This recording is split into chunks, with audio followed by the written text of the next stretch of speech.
Exercise 11.1 का question number 4 है, construct an isosceles triangle whose base is 8 centimetre and altitude is 4 centimetre. ठीक है, एक आइसोसेलेस ट्रायंगल ड्रॉ करना है। आइसोसेलेस ट्रायंगल क्या होते हैं? वो ट्रायंगल जिसकी दो साइड्स इक्वल होती हैं।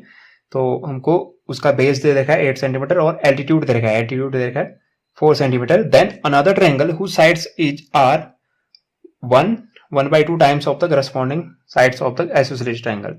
ठीक है, एक दूसरा सिमिलर ट्रायंगल ड्रॉ करना है जिसकी साइड 2 1 2 एंड 3 यानी 3/2 टाइम्स होगी किसकी? जो ओरिजिनल ट्रायंगल आइसोसेलेस ट्रायंगल हमने बनाया है। तो पहले आइसोसेलेस ट्रायंगल ड्रॉ कर लेते हैं। तो पहले बेस बना लेते हैं। बेस कितना है हमारा? 8 सेंटीमीटर। ठीक है, तो 8 सेंटीमीटर का बेस बना लेते हैं। ये रहा 8 सेंटीमीटर। ठीक है, 8 सेंटीमीटर का बेस बना दिया। उसके बाद क्या करना है? एल्टीट्यूड ड्रॉ करना है। एल्टीट्यूड क्या होता है? एल्टीट्यूड हमारा होता है ट्रायंगल के किसी भी एक वर्टेक्स से सामने वाली साइड पे कितनी डिग्री का एंगल बनाए, जो 90 डिग्री, यानी जो परपेंडिकुलर होता है वही एल्टीट्यूड कहलाता है। ठीक है, तो इसका मतलब मुझे क्या करना है? एक परपेंडिकुलर की जरूरत है। तो मैं क्या करूंगा? इसका एक परपेंडिकुलर बाइसेक्टर ड्रॉ करूंगा। परपेंडिकुलर बाइसेक्टर कैसे ड्रॉ होता है? आप इस लेंथ जो भी लाइन सेगमेंट है उसकी हाफ से ज्यादा डिस्टेंस लेते हो। एग्जैक्ट लेने की जरूरत नहीं है, अंदाजा लगा सकते हो ये हाफ से ज्यादा ही लग रहा है, तो आप हाफ से ज्यादा डिस्टेंस लोगे और एक कट लगाओगे इधर। अब इसको चेंज नहीं करना होता है। ठीक है, एक कट यहाँ लगाया, एक कट ऐसे नीचे साइड। ठीक है, ऐसे नीचे साइड आपने एक कट लगाया, ये कट दिख रहा होगा आई होप। मैं इसको ऊपर कर लेता हूँ ये। ठीक है, ऐसे ही बिना चेंज किए, चेंज नहीं करना आप। एक कट इधर और एक कट इधर। ठीक है, तो इनको क्या कर लो? डॉटेड लाइन से मीट कर लो। ये रहा और ये रहा, इसको आप क्या कर लो? डॉटेड लाइन से मिला लो। तो ये क्या हो गया? परपेंडिकुलर हो गया ऑटोमेटिकली। लेकिन उसने क्या कहा? एल्टीट्यूड कितना है? 4 सेंटीमीटर। अब इसकी कोई लेंथ पता है क्या? हमको नहीं पता है। तो हम क्या करेंगे? 4 सेंटीमीटर मेजर करेंगे और 4 सेंटीमीटर में क्या कर देंगे? कट कर देंगे। यहां से ऐसे मेजर करो, इसको रखो और ये कर लो मेजर। सही हो रहा है ना? ये रखा और ये रखा, बिल्कुल सही हो रहा है। तो कहां से? इधर से, जहां पे इसने क्या किया है? लाइन को इंटरसेक्ट किया है। ठीक है, पॉइंट समझ में आ रहा? ये यहां से आप हिलना मत भाई, ऐसे कट कर दो। ठीक है, ये पॉइंट आपने कट कर दिया। अब इस पॉइंट को क्या करोगे आप? ये जो हमने लाइन ड्रॉ की थी इसको क्या कह लेते हैं हम? इसको कह लेते हैं ए बी। ठीक है, इसको ए बी कह लेते हैं। तो ये पॉइंट है हमारा ए और ये पॉइंट हमारा बी। ठीक है, तो एक इस पॉइंट को हम मिला लेते हैं, एक बार ए से एक बार बी से। जो पॉइंट है हमारा और ये पॉइंट, इस पॉइंट को मिला लिया और ऐसे ही इस पॉइंट को मिला लोगे आप। ये मिला लिया, ये बन गया आपका आइसोसेलेस ट्रायंगल। क्लियरली दिख रहा होगा आइसोसेलेस ट्रायंगल। तो इस पॉइंट को क्या लेते हैं हम? ये जो पॉइंट आया हमारा इसको कह लेते हैं सी, और इसको ना थोड़ा आगे बढ़ा लेते हैं। ठीक है, ये जो एसी लाइन है ना इसको आगे बढ़ा लेते हैं। क्यों बढ़ाते हैं आगे? उसके पीछे लॉजिक अभी मैं समझाता हूँ आपको। इसको आगे क्यों बढ़ाया? एक्चुअली मैंने एक्सटेंड क्यों कर दिया? ऐसे आप इसको भी एक्सटेंड कर दो, ए बी साइड को भी एक्सटेंड कर दो आगे। ठीक है, ए बी को भी एक्सटेंड कर दो आगे तक। ठीक है, वजह अभी हम देखेंगे। अब हमें क्या करना है? हमारा ट्रायंगल फॉर्म हो गया बिल्कुल। अब हमसे कहा उसने एक सिमिलर ट्रायंगल बनाओ। सिमिलर ट्रायंगल ऐसे बनाना है कि जो साइड्स का करस्पॉन्डिंग साइड क्या है, कितने टाइम्स है? 3/2। 3/2 टाइम्स है। 3/2 का मतलब ग्रेटर देन, ये जो वैल्यू है ग्रेटर देन क्या है? 1 है। जब भी वैल्यू ग्रेटर देन 1 होती है तो जो ट्रायंगल फॉर्म होगा ना वो बड़ा होगा।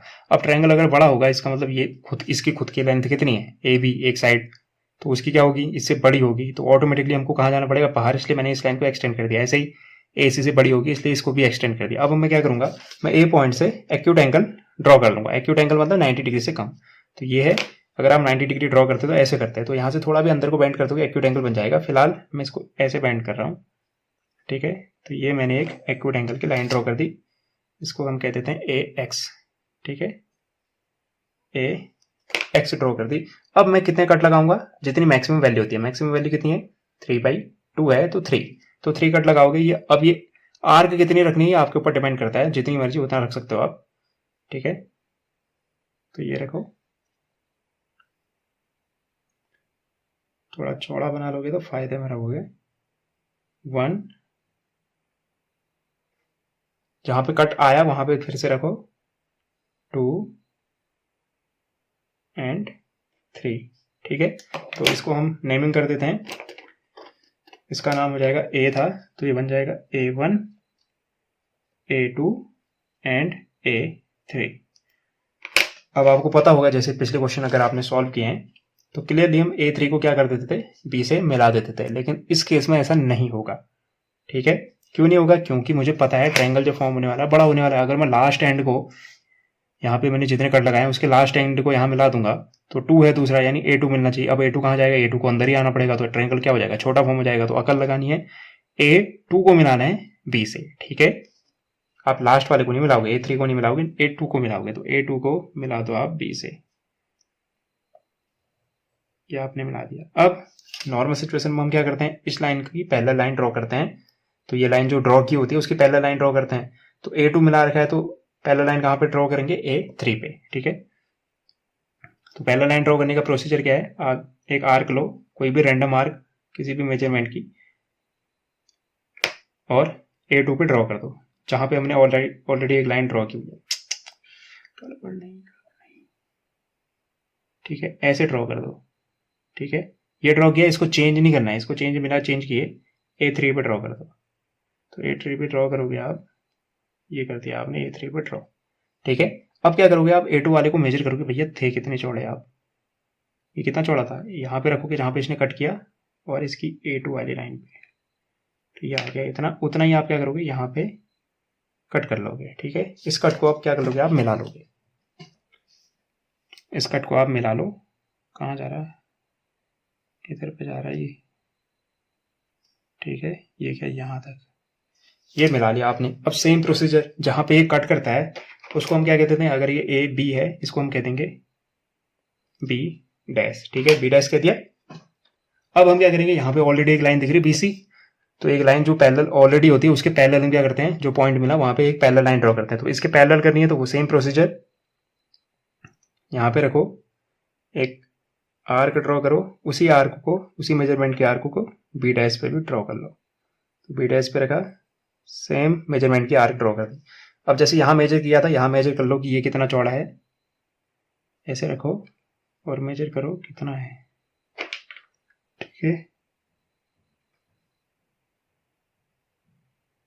ये इसी को यहां पे रख के कट कर लो सेम। अब इस कट को क्या कर लोगे आप, आगे को एक्सटीड कर लोगे। देखो कहाँ जाता है ये, B डैश को इससे मिला लो, ठीक है। ये जाएगा यहां से यहाँ, ठीक है। ये आ गया आपका पॉइंट, ठीक है। तो ये जो नया पॉइंट आया इसको क्या कहेंगे हम, इसको कहेंगे C डैश। क्लियरली हमारा एक सिमिलर ट्रायंगल ड्रॉ हो गया जो क्या है, ओरिजिनल ट्रायंगल ABC से बड़ा है, A B dash C dash. अब मेरा मकसद क्या है, जस्टिफाई करना। जस्टिफिकेशन में मैं क्या करूंगा, जस्टिफिकेशन में मुझे ये प्रूव करना होगा कि भैया A B dash A B dash, ये A B डैश क्या है, ए बी की 3/2 टाइम्स है, ठीक है। A B dash A B की ओरिजिनल साइड की 3/2 टाइम्स है। ऐसे ही ए सी डैश ओरिजिनल ए सी की 3/2 टाइम्स है। ऐसे ही B C B dash C dash B C की 3/2 टाइम्स है, ठीक है। ये हमको प्रूव करना है। तो ये करने के लिए तरीका क्या है, हम ट्रायंगल्स को सिमिलर करेंगे। ट्रायंगल को जब सिमिलर करने की कोशिश करेंगे हमको दो चीजें चाहिए। तो ये जो एंगल ए है, देखो जब मैं ट्रायंगल ए बी सी को, ए बी सी और A B dash C dash को सिमिलर करूंगा तो ये एंगल ए दोनों के लिए कॉमन हो जाएगा, पहला पॉइंट, ठीक है। दूसरा, ये जो एंगल दिख रहे हैं आपको, इनको कहते हैं करस्पॉन्डिंग एंगल। तो ये दोनों लाइन क्या है, पैरेलल है, हमने कंस्ट्रक्शन से ड्रॉ की थी पैरेलल, ये दोनों लाइन पैरेलल है, उसको एक थर्ड लाइन कट कर रही है, तो ट्रांसवर्सल वाला केस होता है। तो ये एंगल क्या होते हैं, corresponding angle. Corresponding angle parallel की सिचुएशन पे इक्वल होते हैं, ये एंगल इक्वल हो गए। तो क्लियरली मुझे दिख रहा है दो ट्रायंगल में दो एंगल इक्वल है, तो भाई ए सिमिलरिटी से दोनों ट्रायंगल क्या हो जाएंगे, सिमिलर हो जाएंगे। दोनों ट्रायंगल ए बी सी और A B dash C dash similar हो गए, तो उनकी करस्पॉन्डिंग साइड का रेशियो क्या होगा, इक्वल होगा, ठीक है। अब अगर ऐसे ही इन दोनों ट्रायंगल को देखोगे, इसको A2 B और A3 B डैश, तो इन दोनों ट्रायंगल को सेम लॉजिक से ये वाला ए दोनों के लिए कॉमन होगा और ये दोनों एंगल दोनों के लिए कॉन्ग्रेंट हैं, सॉरी करस्पॉन्डिंग है, तो दोनों के लिए इक्वल हो जाएंगे। ये दोनों ट्रायंगल सिमिलर हो गए तो इनकी करस्पॉन्डिंग साइड का रेशियो भी आपस में क्या होगा, इक्वल होगा। अब करस्पॉन्डिंग साइड है क्या इसकी, A2 अपॉन A3 और AB अपॉन AB डैश, और यही AB अपॉन AB डैश किसके लिए थी, इधर भी थी, तो यहाँ का रिलेशन ना वहां बन जाएगा A2 यानी ये A2 अपॉन A3 कितना हो जाएगा। अब कहोगे हमें क्या पता, देखो यहां से यहां तक आपने एक कट लिया था, कोई मेजरमेंट दी तो x मान लो, एक कट है तो 1x, दो कट है तो 2x, तीन कट है तो 3x, तो A से लेके A2 तक कितने कट हैं 2, तो 2x, और A से A3 तक कितने कट हैं 3, तो 3x, x से x कैंसिल आउट हो गया, यानी A2 अपॉन A3 की वैल्यू कितनी होगी 2/3, और ये किसके इक्वल था, इसका रेशियो, इसकी दूसरी side AB upon AB dash, तो वो भी 2/3 हो जाएगा, और AB अपॉन AB डैश किसके इक्वल था, AC अपॉन AC डैश, तो वो भी कितना हो जाएगा 2/3। इसका इस्तेमाल करने वाले हैं हम जस्टिफिकेशन में, ठीक है। तो जस्टिफिकेशन कर लेते हैं। तो इसको लिखते हैं ऐसे, जस्टिफिकेशन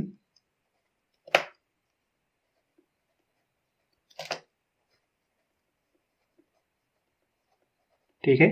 जस्टिफिकेशन में हमको क्या प्रूव करना है, पहले ये लिख लेते हैं, टू प्रूव, क्या प्रूव करने की कोशिश कर रहे हैं हम, कि ये AB डैश है, ये क्या होगा 3/2 times of original side AB, ऐसे ही B dash C dash 3/2 times of original side BC, ऐसे ही AC dash equal to 3/2 times of original side AC के, ये हम प्रूव करने की कोशिश कर रहे हैं। अब क्लियरली जैसे जो जो जो पॉइंट मैंने आपको बताए थे, उन पॉइंट से मैं क्या लिख सकता हूं, दोनों ट्रायंगल को पहले मुझे क्या करना पड़ेगा, सिमिलर करना पड़ेगा। इन ट्रायंगल ABC और दूसरा ट्रायंगल क्या था, ट्रायंगल A पॉइंट तो कॉमन था, B डैश C डैश, तो क्लियरली एक एंगल क्या था, ये जो B वाला एंगल है, B और B डैश वाला एंगल, B और B डैश वाला, B ABC और AB डैश C डैश, ये एंगल क्या है, करस्पॉन्डिंग एंगल है, इसलिए इक्वल है, तो ABC is equal to angle AB dash C dash, ये इक्वल हो गए, ठीक है। तो ऐसे ही यहां पे लिख लो आप क्या, करस्पॉन्डिंग एंगल। यहां पे एक काम करते हैं हम, क्या करते हैं, दोनों ट्रायंगल को ना साथ साथ लेके चलते हैं। कौन से दो ट्रायंगल को, देखो किसको, क्योंकि ना सेम ही लॉजिक यूज होता है, सेम लॉजिक यूज होता है। ऐसे दूसरे ट्रायंगल में चलो, इन ट्रायंगल, एक ट्रायंगल और था ना, क्या था, नीचे A2B, A2B, इन दोनों को भी तो ट्रायंगल को क्या करना है, हमको कॉन्ग्रुएंट करना है, सिमिलर करना है। दूसरा था A3 तक जाओ और B डैश तक जाओ, तो यहां भी एक करस्पॉन्डिंग एंगल इक्वल थे ना, कौन से थे वो, A2B, ये करस्पॉन्डिंग एंगल A3B डैश के इक्वल था, ये ठीक है। A2B angle A2B is equal to angle A3B dash, तो क्यों इक्वल हुई है, इन दोनों के लिए मैं एक साथ लिख रहा हूं, क्यों, क्योंकि ये क्या है, करस्पॉन्डिंग एंगल है, करस्पॉन्डिंग एंगल, ठीक है, करस्पॉन्डिंग एंगल है, इस वजह से क्या हो गए, इक्वल हो गए। करस्पॉन्डिंग एंगल इक्वल होते हैं इसलिए ये इक्वल हो गए। दूसरा पॉइंट कॉमन था, क्या कॉमन था, ए पॉइंट, ये वाला एंगल, लेकिन ए सिंगल ए नहीं लिख सकते, ए मतलब तो ये पूरा ए हो सकता है, ठीक है। तो पहले वाले के लिए BAC B dash AC dash, ठीक है, BAC angle B dash AC dash. ऐसे ही इधर वाले के लिए A2 को पहले लिख दो, और जो एंगल फॉर्म होता है उसको बीच में लिखते हैं ना, तो A को बीच में डाल दो, A2AB इक्वल टू होगा एंगल A3AB डैश, समझ में आया ना, A2AB ये वाला एंगल, A3AB डैश।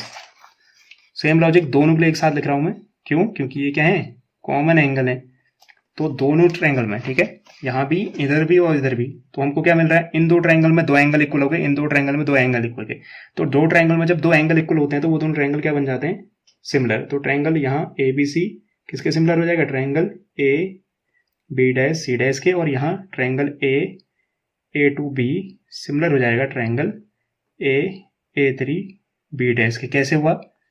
बाई कौन सी सिमेट्री से?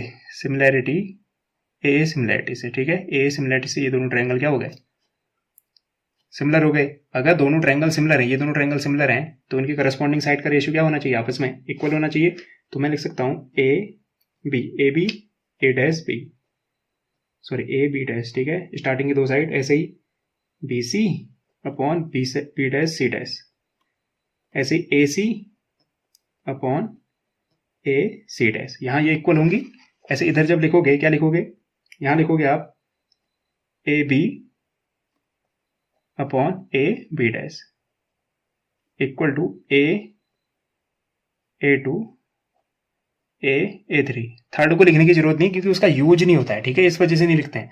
होगी तो थर्ड साइड पे इक्वल। ठीक है, अब क्लियरली इधर दिख रहा है। देखो आपको क्या दिख रहा है? A B upon A dash किसके इक्वल है? इन दोनों के। और लेकिन इधर क्या दिख रहा है? A B upon A dash तो इसके इक्वल है। और ये खुद किसके इक्वल होता है? यहां से आप लिख सकते हो इसको, इक्वेशन क्या कह सकते हो? इसको आगे लिख लो, यहां से इक्वल करके इसको लिख सकते हैं हम क्या? A B upon A B dash equal to, इसकी जगह पे क्या लिखने वाला हूं? जैसे मैंने एक्सप्लेन किया था आपको। क्या एक्सप्लेन किया था? ये A2 upon A3, A2 upon A3 क्या आएगा? 2/3। कैसे आया मैंने एक्सप्लेन कर दिया। ठीक है, तो मैं सीधे लिखने वाला हूं 2/3। तो ये क्या बन जाएगा? A B upon A B dash equal to जाएगा, इसकी जगह लिख दिया मैंने 2/3। तो इसको कह देता हूं मैं इक्वेशन 1 और इसको कह देता हूं मैं इक्वेशन 2। ठीक है, अब क्लियरली इक्वेशन 1 और इक्वेशन 2 से आपको क्या दिख रहा है? A B upon A B dash इसके इक्वल है, और यहां दिख रहा है A B upon A B dash 2/3 के इक्वल हो गया। इसका मतलब ये तीनों के तीनों किसके इक्वल हो गए? 2/3 के। तो ऑन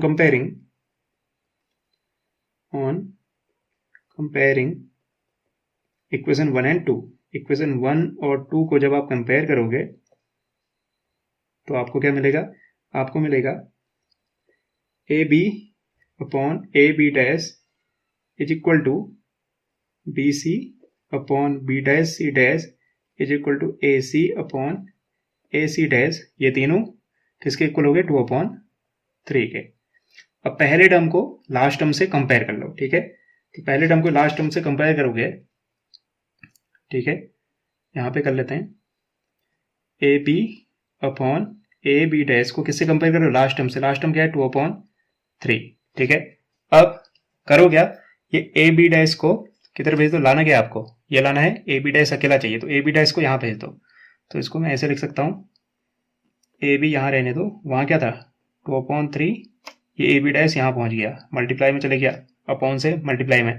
अब लेकिन ये तो अकेला चाहिए आपको, तो ये 3 को भेजो, यहाँ अपॉन में है तो उधर चले जाएगा क्या? डिवाइड में, वहाँ मल्टीप्लाई में, सॉरी यहाँ 3 अपॉन में, वहाँ जाके मल्टीप्लाई हो गया। ए बी के साथ क्या हो गया? 3 मल्टीप्लाई हो गया, और 2 क्या था? मल्टीप्लाई में, तो 2 पहुंच गया डिवाइड में। तो ये यहाँ क्या बचा? Single A B dash. मैंने एक को एक्सप्लेन कर दिया कैसे आया, ये आ गया ना। ऐसे ही बाकी सबके साथ भी होगा, तो हम उसको सीधे सीधे देख सकते हैं। A B dash equal to इतना आया। ऐसे ही दूसरे से बी डैश सी डैश से क्या आएगा? 3/2। रेशियो दिख रहा है आपको, पलट जा रहा है। 2/3 था यहाँ तक, 2/3, लेकिन पलट के क्या बन जा रहा है? 3/2 बी सी। ऐसे ही A dash A C dash equal to हो जाएगा 2/3 के बदले 3/2 ए सी। और यही आपको क्या करना था? लाना था, जस्टिफाई करना था। तो फाइनली मैं क्या लिख सकता हूँ? जस्टिफाइड हो चुका है ये।